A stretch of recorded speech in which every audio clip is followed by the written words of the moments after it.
Hey there, everybody. Welcome to our Power Book 3 Raising Kanan Episode 3 review. I am very happy to say this show is still really good. Yeah, it's really good. And this was a great episode for some of the supporting cast and actually kind of getting to know other people besides the leads. It's Yeah, good. I feel like we have a good understanding of a lot of people now. I also am just very happy about the fact that we didn't lose anybody else. We don't need to have another character die every week. No, we don't. We don't. This was more about reflection and then a little bit of moving forward. Yeah, and we met a couple new faces here or there. We also have there's a little bit of comedy that somehow continues to find its way into this show. I don't Yeah. know how, given what's happening.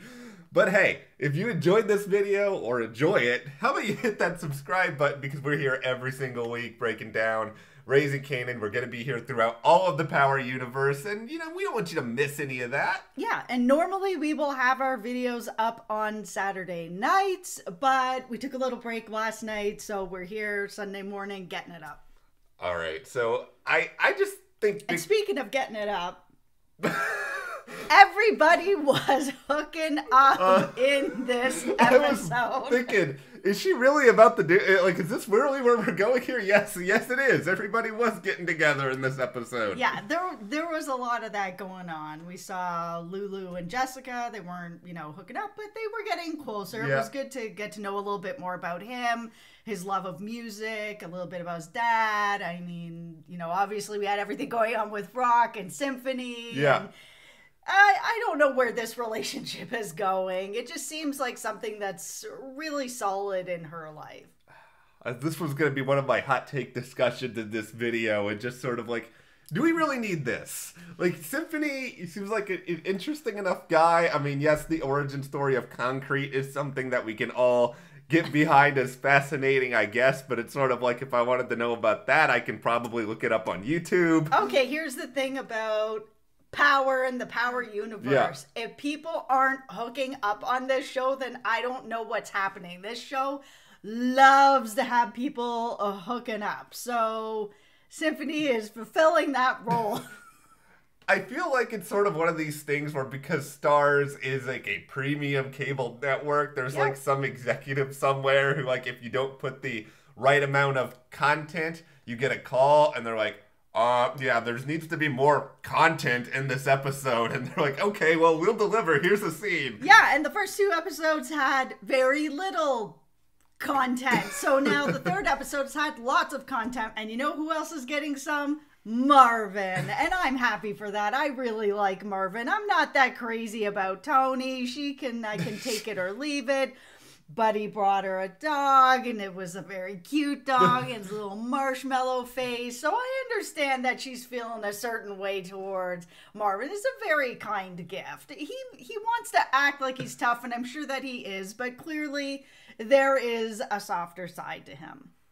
I have already specified that I am all in on Marvin, and I think clearly Marvin has found the right... I love Marvin. He's found the right someone for him, because a dog is a very specific gift, and, having it kind of out of the blue, maybe not everybody is going to be excited about that. Tony, clearly excited about that. The dog was cute. I think that there's something here for the next few episodes until Tony gets inevitably killed at some point along the way. Yeah, probably. Here's the real macabre debate with this show. Who's getting killed first, Tony or Symphony? Because I feel like one of them is going to go within the next, 3 weeks. Yeah, and I'm not going to be mad if either of them really go. I mean, Raq doesn't need a love interest. She has a lot of stuff going on. She has really good story going on. Marvin could use more story. He doesn't need Tony as the story. Yeah. I mean, there could be other stuff going on with him. We don't know him well enough yet. Let's stay on the subject, though, of matters of the heart, because it seems as though we're getting somewhere slowly with Kanan and Davina. Like, this is like the longest of long games that this show is trying to put here. Yeah, and that's fine. I mean, he did say that he's had a crush on her since first grade. Yeah. She just lost Buck. I mean, she's in a tough situation at home. We saw her going to sell some of her dad's stuff to, get money together for diapers and food and stuff like that. So we saw Kanan make his first sale and how that affected him, how he really liked holding that money in his hand, making that first sale, feeling like he's doing stuff for himself. Yeah. This was a big turning moment for him. It gave me like weird Breaking Bad parallels, especially when like Walter White says near the end of this, I did it because I liked it. Yeah. Kanan is doing this because he likes it, clearly. And I even like how influential Jukebox sort of was in giving him the lowdown on how to go about this. You got to speak a certain way. You got to act a certain way. Yeah, and you have to like really hone in on who you're selling to, and depending on who you're selling to, you can charge different things, or you need to say different things, or these are the types of people to avoid. It even reminded me a little bit of book 2, because I guess mostly just seeing Tariq like try to market his whole business around like these really rich like college kids who have money to burn and don't understand the price of anything. Yeah, we even saw that where Jukebox said, okay, this group of people, $50, you can get away with that. And Kanan was kind of like, whoa, $50, that seems ridiculous. And she's like, yeah, it is ridiculous, but that's what they'll pay. And Kanan, of course, being a little bit nervous about it, was like, okay, I was going to do 25, but I'll just say 30. And the look on his face, the guy's face was like, 30? Oh my God, it's a deal. Yeah, this is clearly going to be the new spot for that guy if he's getting the discount. Yeah, and he'll tell his friends, and hopefully that will help Kanan grow. Jukebox. I love this Jukebox character. I loved the karaoke scene. Like, there was just such an innocence about it. You want to talk about people who are going to die? It's going to be Jukebox's girlfriend. I know it. They've been really building this romance and this sort of teenage love in just this really wholesome, beautiful way, like real love. Even when Jukebox was sitting there talking to Raq, about it a little bit, and she's smiling, and Raq is like, I know that smile. Yeah. You're in love. Like, I'm like, oh no, they're setting this up. I know it. Okay, so this is a good preemptive question for you guys in the comments. As you're watching, let us know who's most likely to go first. Jukebox's girlfriend, Symphony, or Tony? Because it's going to be one of the three. Yeah, I think the person who's going to probably make the most impact on me is going to be Jukebox's girlfriend. I'm really invested in this. There's a lot of, it's only been 3 episodes. Yeah. We've lost 2 people already. There's a lot of tough stuff going on. It's nice to have this little bit of sort of just a wholesome love, just real love. It's a nice contrast from everything else in the episode. And with that, let's talk a little bit about Detective Howard here, because I feel like we finally have some really interesting stuff with him. First and foremost, I have made it clear on the channel before, I am all in on any and all heist-related scenes. I am also all in on any chase-related scene where you've got like somebody running into a building and somebody else is like trying to come back after them and they're just like out of breath. And the out of breath, that's the thing that I appreciated the most, because a lot of times you see a lot of chase scenes and stuff like that, or fight scenes. Yeah. And everybody just has this like abundance of energy. They never run out of breath. No. They never run out of energy. The only other show that I can think of off the top of my head that's done something like this is Daredevil. In the first season, they had this huge fight scene, and as they were fighting and fighting and fighting, Daredevil's getting, more tired. The guys that he's fighting are getting more tired. And I was like, wow, this is really cool. It's good to see that sort of, that you do get exhausted from this. So watching Detective Howard running, he is a bit of an older guy. We did learn later that he also has leukemia. But even that aside, just sort of how long he's been doing this, that he would end up in this situation where he just can't keep up. And I appreciated seeing that realism in the show. It was really, really smart. I think it was even, the leukemia reveal is going to be very interesting kind of throughout the rest of the season, because clearly now there's this feeling that, okay, he might be on borrowed time. And I think there's a certain amount of overcompensation for this, because after he gets this diagnosis is when he goes on the whole, I understand everything. I am the authority. He basically gets very close to being like, I am judge, jury, and executioner. Yeah, no, I think now that could have been part of the turning point. Yeah, he's got his boss coming down on him saying, you're not bringing in big enough fish. You need to bring in bigger people. And then Raq brings him this opportunity where she's like, I know where Unique's next drop is going to be. If you want to get something bigger, I can help you out with that.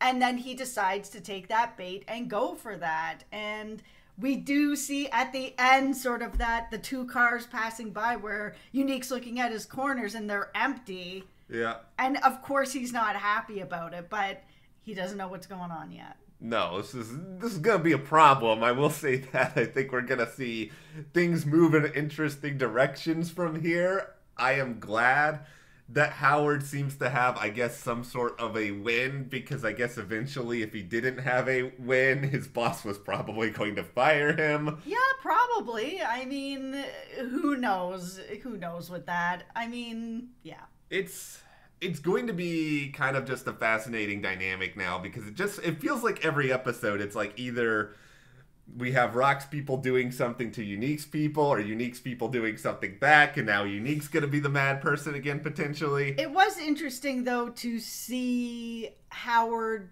decide to go against Unique, because he made his position very, very, very clear in the last episode that he is on Unique's side. He wants to see him be the king, and that's going to help him as well. Like, it's going to be a much more beneficial relationship. But now that he's got his boss breathing down his neck, you know, he may or may not care about that, but he may care about sort of leaving his own legacy behind. And if he is on borrowed time, like you said, then this could be a thing to have like a really, really huge bust. I think it's going to be just something that kind of defines the character moving forward. I want to see more of this. I want to see more of his partnership, but there's one new character introduced this week that I am already very, very fascinated by. And Dean? Bingo Dean? Listen. I loved it. I loved it.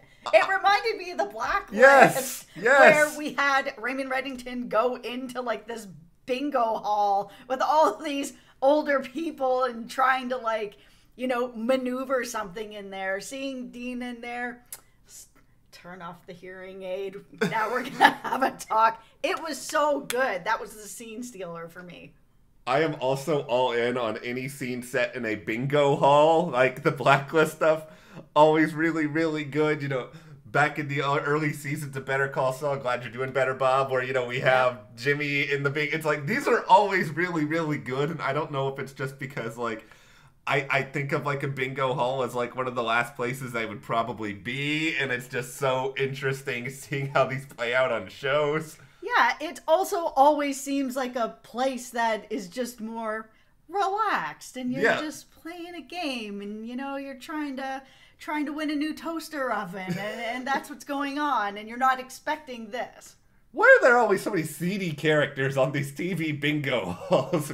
I love it. Jimmy McGill, Raymond Reddington, Dean is terrifying. I'm just going to put that out there right now. Yeah, I love the way that they explained him. He's silent and violent, and he just gets it done, and he's told Raq that this is it for her. If she has like one more messy situation, he's just going to be out. It was interesting too, though, to hear that he supplies both of them. He is the connect for both Unique and Raq.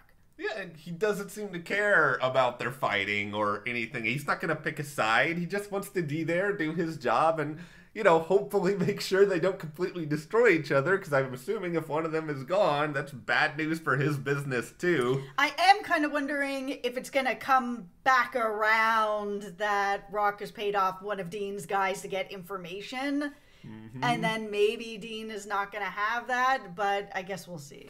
Yeah, I'm still really, really happy about this show 3 episodes in. I think it's firing on all cylinders really well.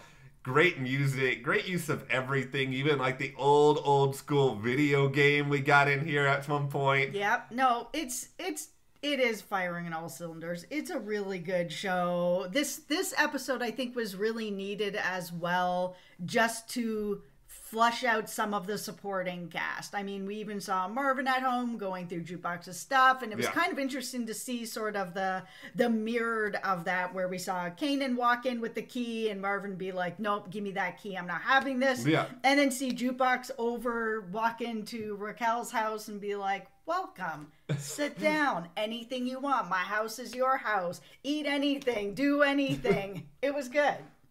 Marvin has his own rules. Like, I think that's the take. Marvin, you gotta be more welcoming. I hope you're nicer to Tony if she ends up coming to your place now that she's got the dog.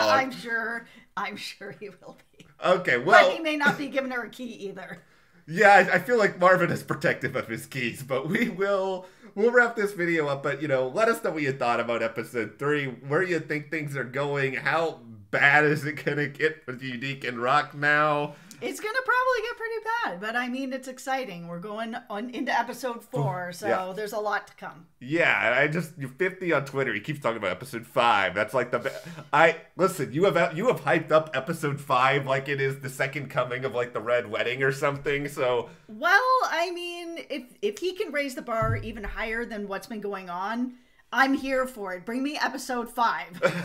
Okay, well, hit that subscribe button if you enjoyed this discussion. We'll be back every week to talk power. Thank you guys for watching. Check out our coverage of Animal Kingdom, The Blacklist, so much more. We'll see you here next time.